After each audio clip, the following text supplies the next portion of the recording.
ठंड में पहाड़ी गांव के लोगों का देसी पत्थर का आश्रय। भगत काका एक पुराने पेड़ के नीचे बैठे उदासी से घर को देखते हुए गहरी सांस भरकर खुद से कहते हैं, सुना तुमने?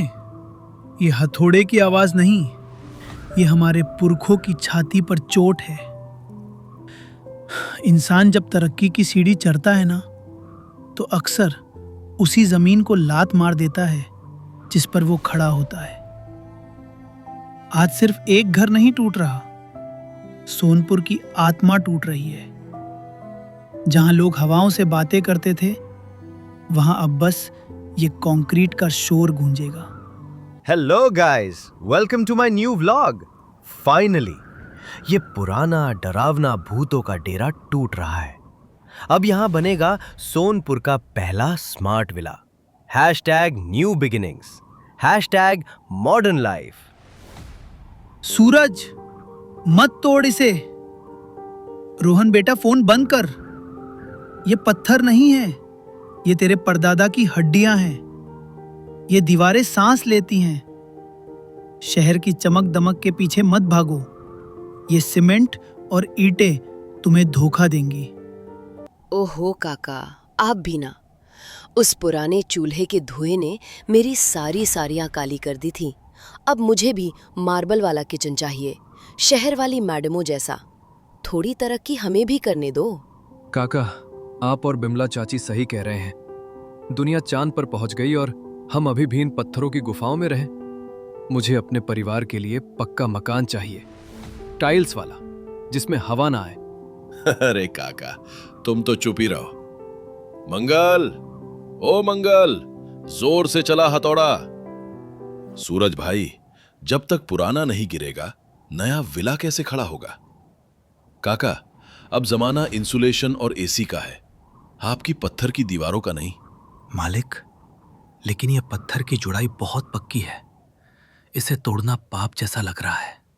तू अपना काम कर, पाप पुण्य का हिसाब बाद में देखेंगे। याद रखना शेरा, और तुम सब सुन लो।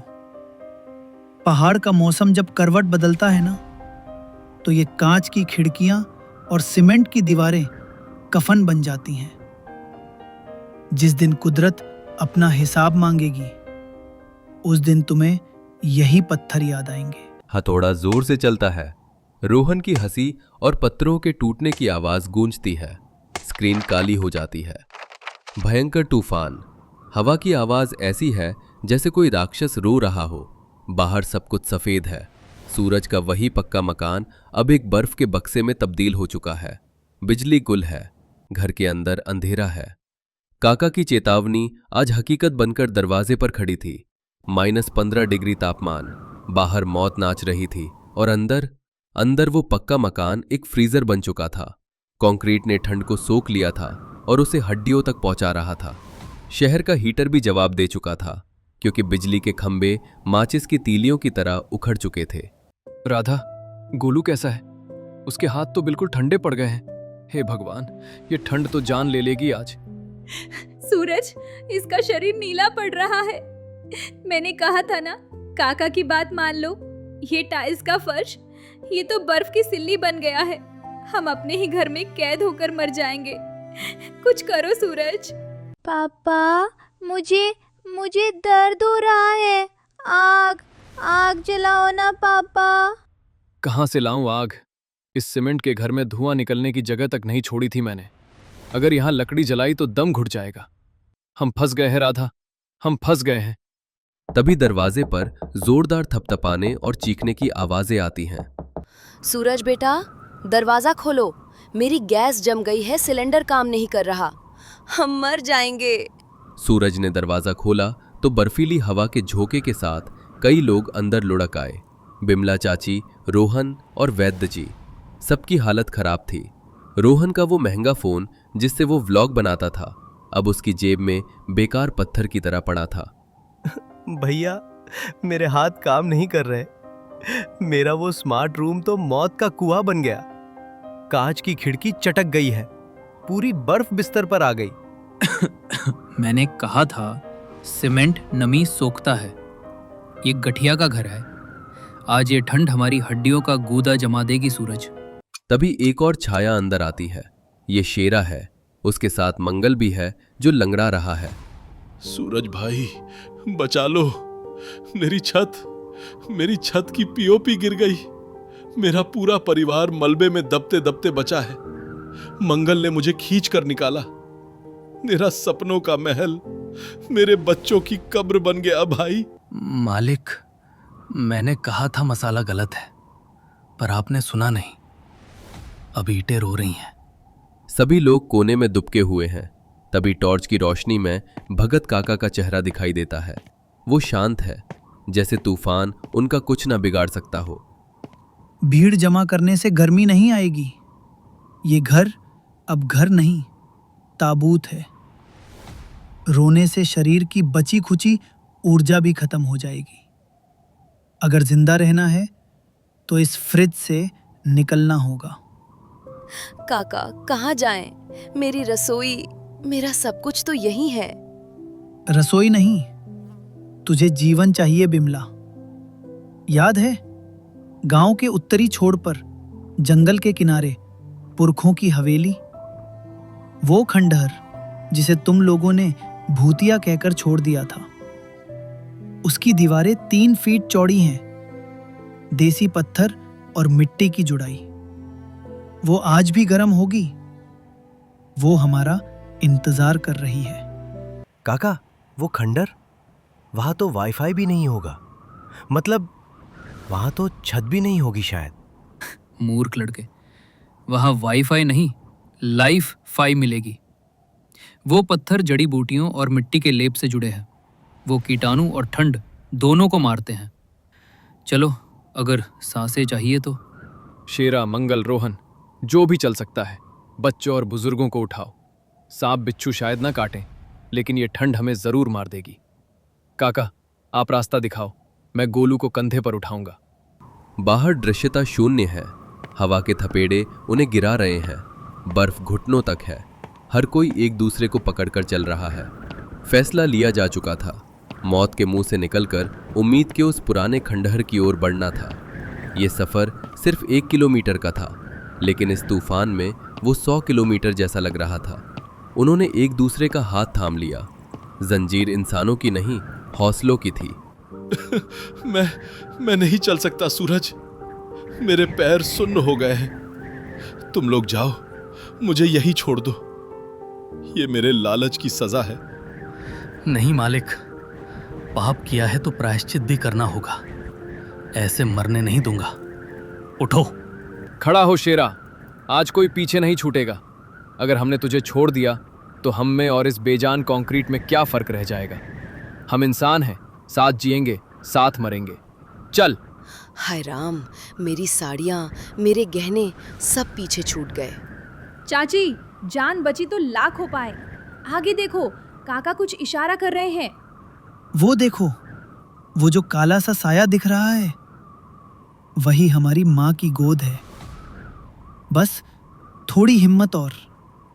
अपने खून की गर्मी को ठंडा मत पड़ने देना बच्चों। हर कदम एक जंग थी।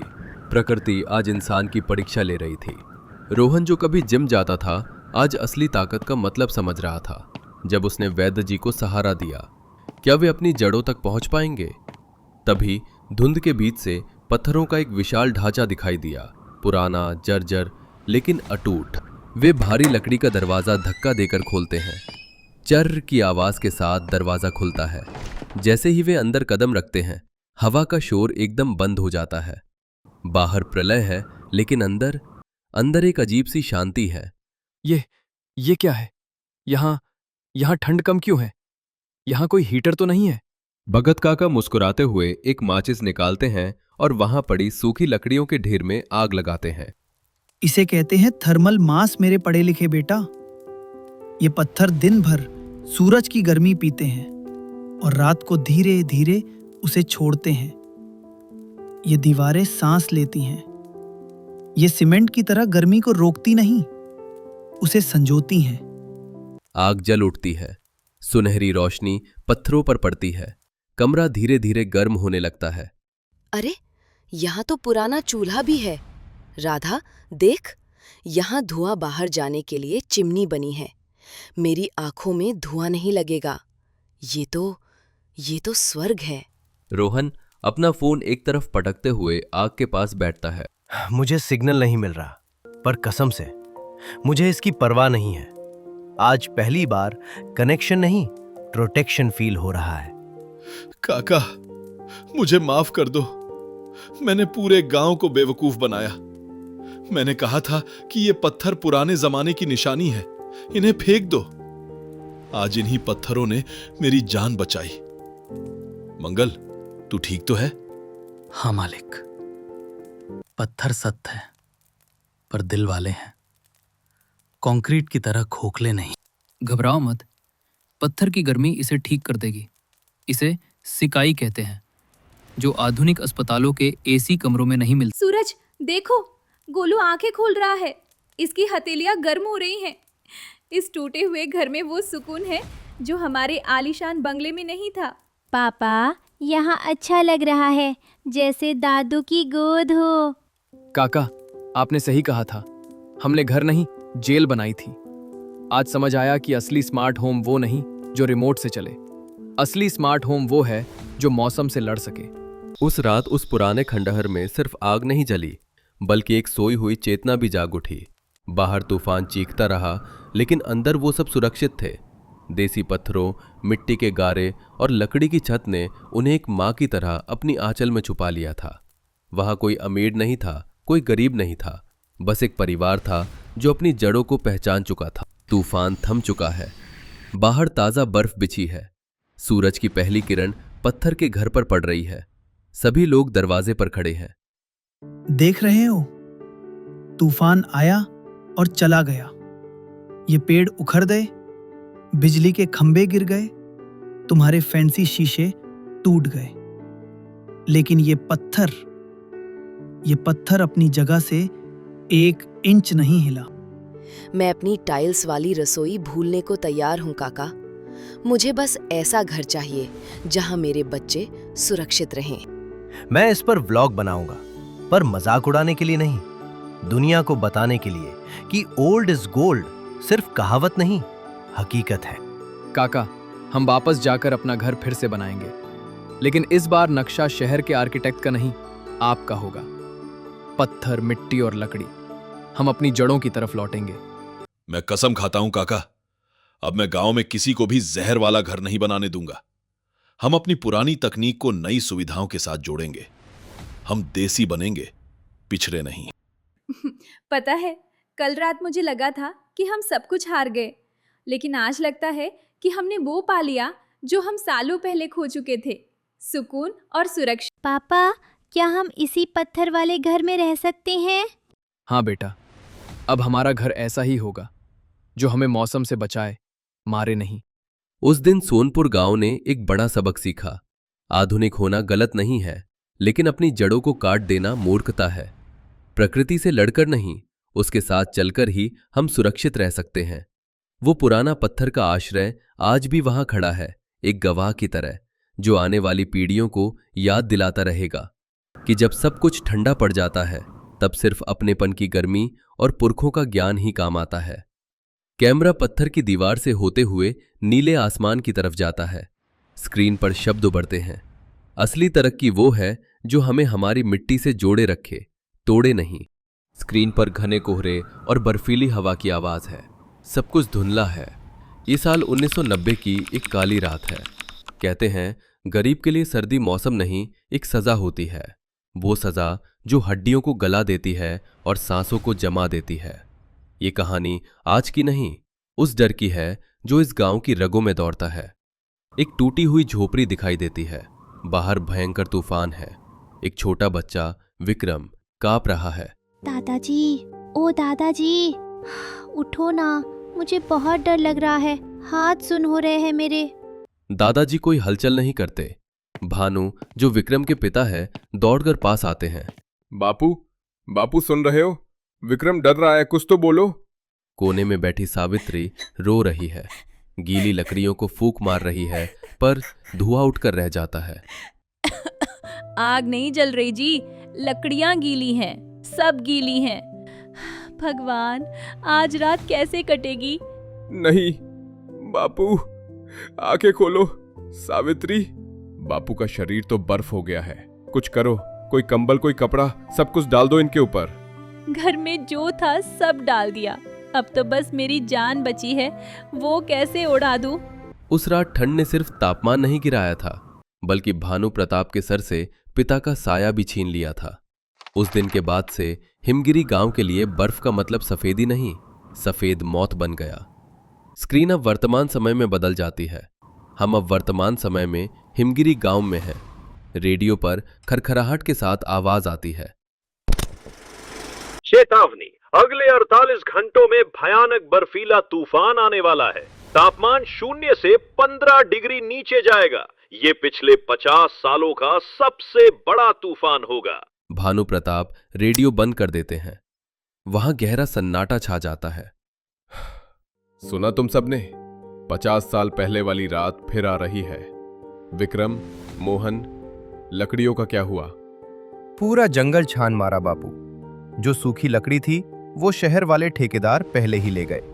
अब तो गीली लकड़ी भी सोने के भाव मिल रही है। हाय रे मेरी किस्मत, हर साल का यही रोना है। मेरा गोलू तो वैसे ही निमोनिया से तप रहा है, इस बार तो बर्फ हमें निगल ही जाएगी। दीदी, घर की छत भी टपक रही है, अगर बर्फ गिरी तो सीधा अंदर आएगी। गर्भवती काजल दीवार के सहारे बैठते हुए कांपने लगती है। जी, मुझे बहुत घबराहट हो रही है। पेट में अजीब सा दर्द है, शायद ठंड लग रही है। अरे कोई दौड़ो, काजल को कुछ उड़ाओ। राकेश, घर में कोई कंबल बचा है क्या? माँ, 2 ही कंबल हैं, वो भी चूहे के कुतरे हुए। अब किसे बचाएं, बच्चों को या बड़ों को? भाभी ये लो, ये मेरी शॉल ले लो। तेरी पतली शॉल से क्या होगा चंपा? यहाँ हड्डियाँ गलाने वाली ठंड आ रही है और हम यहाँ नंगे बदन खड़े हैं। मौत का डर सबके चेहरों पर था। हर कोई अपनी बेबसी पर रो रहा था। लेकिन इसी शोर के बीच एक खामोश निगाश आंगन के बाहर पड़े कचरे को उम्मीद की नजर से देख रही थी। आरती चुपचाप उठती है और खेत की तरफ जाती है, जहां फसल कटने के बाद का बेकार भूसा पड़ा है। वो अपनी चुन्नी कमर में बांधती है और भूसा इकट्ठा करने लगती है। ए रागिनी, देख जरा अपनी देवरानी को, घर में खाने को दाने नहीं और ये महारानी कूड़ा बीन रही है। क्या बात है, अब भूसा खाओगे क्या? रागिनी गुस्से में बाहर आती है। पीछे पीछे सुमन भी है। आरती, तेरा दिमाग तो नहीं फिर गया? अंदर काजल की जान पर बनी है और तू यहाँ घर में गंदगी भर रही है। फेंक इसे अभी। आरती, दीदी ठीक कह रही हैं। काजल को साफ हवा चाहिए, ये धूल मिट्टी से उसे और खांसी आएगी। सुमन दीदी, काजल को साफ हवा नहीं, गर्मी चाहिए। अगर उसे अभी गर्मी नहीं मिली तो हम उसे और उसके बच्चे को खो देंगे। तू हमें सिखाएगी? तू है क्या कल की आई हुई छोकरी? विक्रम, अपनी बीवी को ले जा, वरना मैं इसे धक्के देकर निकाल दूंगी। दीदी रुक जाओ, आरती सही कह रही है। क्या तू भी पागल हो गई काजल? दीदी, जब मैं गाय के बाड़े के पास से गुजरती हूँ तो वहाँ गर्मी लगती है, क्योंकि वहाँ भूसा होता है। मुझे बस गर्मी चाहिए दीदी, चाहे वो कूड़े से मिले या आग से। मैं अब और बर्दाश्त नहीं कर सकती। मैं आरती भाभी के साथ हूँ, वैसे भी मरने वाले हैं तो कोशिश करके मरने में क्या बुराई है? विक्रम जी, लोग हंसेंगे, हंसने दीजिए, लेकिन अगर आज रात हमने कुछ नहीं किया तो कल रोने के लिए भी कोई नहीं बचेगा। बस मेरा साथ दीजिए। मरता क्या ना करता। आरती की आंखों में वो भरोसा था जिसने उस टूटते हुए परिवार को एक आखिरी उम्मीद दी। और फिर शुरू हुआ भूसे का महल बनाने का मिशन। आंगन में काम शुरू होता है। मंगल काका वहां से गुजरते हैं और रुक जाते हैं। अरे बहू, ये मिट्टी क्यों सान रही हो? घर लिपना है क्या?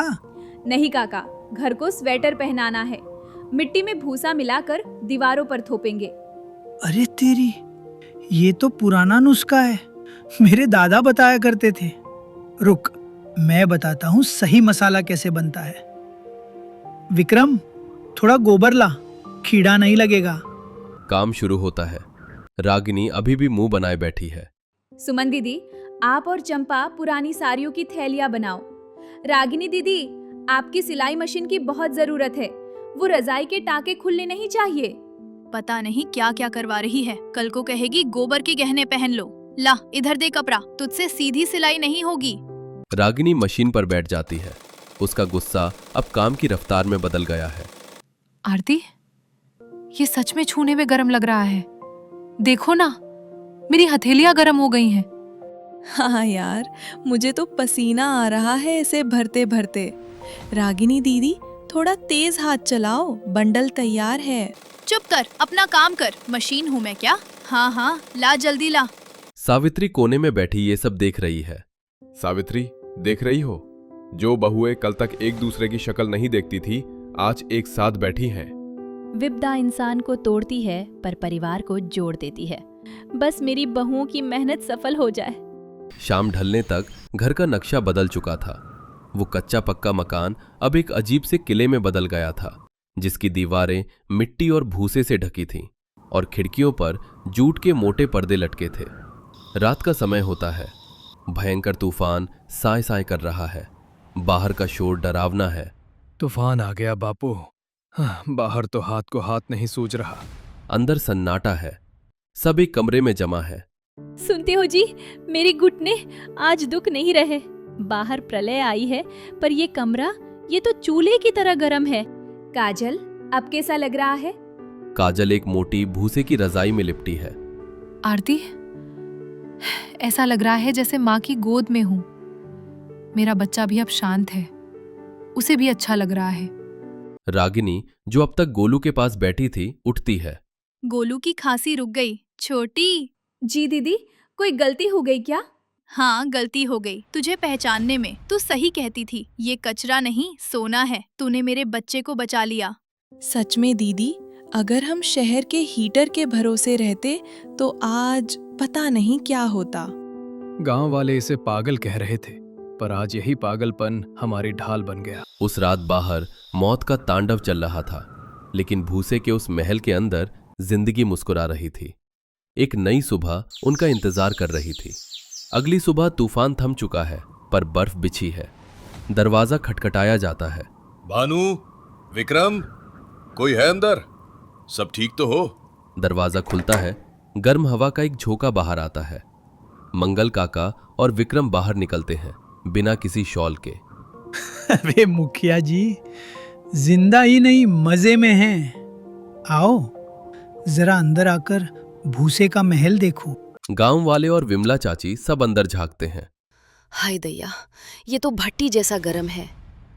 अरे सुमन, तू तो बड़ी डरपोक थी, तूने ये सब किया? चाची, जब जान पर आती है तो डर भाग जाता है, और जब आरती जैसी देवरानी साथ हो तो हिम्मत आ ही जाती है। अरे भाई, हमें भी सिखाओ। हाँ, मेरे बूढ़े बाप ठंड से अकड़ रहे हैं। ताका, ये कोई जादू नहीं है, ये इंसुलेशन है। भूसा हवा को पकड़ लेता है और गर्मी बाहर नहीं जाने देता। आप सबके खेतों में जो पैरा पड़ा है, जिसे आप जलाने वाले थे, उसे घर ले आइए। सुना तुम सबने? जाओ, इससे पहले कि रात हो, हर घर भूसे का महल बन जाना चाहिए। और फिर जो हुआ वो उस गांव के इतिहास में दर्ज हो गया। अब लड़ाई ठंड से नहीं थी, अब होड़ मची थी कि कौन कितना बेहतर जुगाड़ कर सकता है। गांव में अफरा तफरी नहीं, काम का जोश है। ए विमला, ये क्या टाका लगाया है? हवा यहाँ से घुसकर कुल्फी जमा देगी तेरी। देख, ऐसे सिलते हैं, कस के। हाँ हाँ रागिनी, सिखा दे बहन, आज तू ही गुरु है हमारी। अरे काकी, ये लो भूसे के मोजे, इसे पहन लो, पैर में बिवाई नहीं फटेगी। चाय, गरम चाय, काम करने वालों के लिए स्पेशल चाय। ताका, अगर मटके को उल्टा करके उसमें कोयला और भूसा जलाए तो वो मिट्टी का हीटर बन जाएगा बहू। धुआं कम, गर्मी ज्यादा। वाह, क्या दिमाग पाया है। रात हो गई है। पूरा गांव बर्फ में ढका है, लेकिन हर घर से हल्की रोशनी और हंसी की आवाज आ रही है। उस रात हिमगिरी में बर्फ तो गिरी, पर किसी के हौसले नहीं जमे। तिनका तिनका जब बिखरता है तो कचरा होता है, लेकिन जब जुड़ता है तो महल बन जाता है।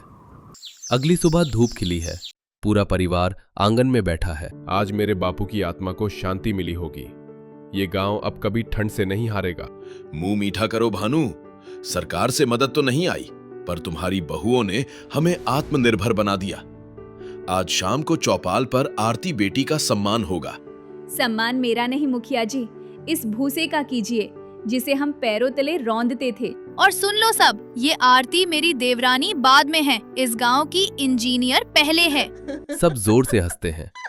काजल अपना पेट सहलाती है। मेरा बच्चा जब आएगा तो उसे सबसे पहले इसी भूसे की रजाई में सुलाऊंगी। ये हमारे परिवार की जीत की निशानी है। समस्या कितनी भी बड़ी क्यों ना हो, समाधान अक्सर हमारे आसपास ही होता है। बस जरूरत है एक नई नजर की और अपनों के साथ की। यही इस कहानी की सीख है कि एकता और सूझबूझ से बड़ी मुसीबत भी घुटने टेक देती है। स्क्रीन पर चारों बहुओं, सास ससुर और बच्चों की एक हंसती हुई तस्वीर जम जाती है।